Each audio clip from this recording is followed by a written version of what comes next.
This is the Nursing Full Support Demiette. It comes in sizes 32 through 50 and fits sizes 26 through 52, 54, 56, and on. It fits B cups through P cups. It can also fit an A or a double A cup with petals. As you can see, the neckline is a nice, smooth, deep scoop.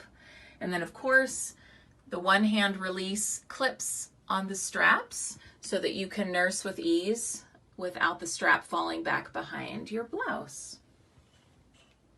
And this is the back of the Nursing Full Support Demiette. As you can see, a nice even scoop across the top, and then nice wide straps to give a little bit more support for the larger and fuller and heavier bust line.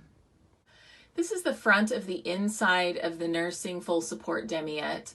It's a little harder to see in black, but you can see that added shelf bra with molded cups that gives an extra measure of support for the fuller, heavier bust line.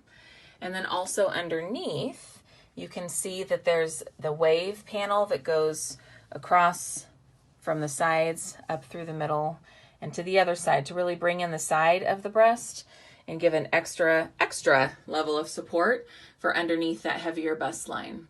And then, of course, the silicone gripper to keep it around your anchor nice and secure all day long. This is the inside of the back of the Nursing Full Support Demiette. Just a nice easy scoop there across the top, nice wider straps, and then of course the added extra shaping panel all the way across the back to give a nice smooth back as well as added support to help distribute the weight of that heavier bust line.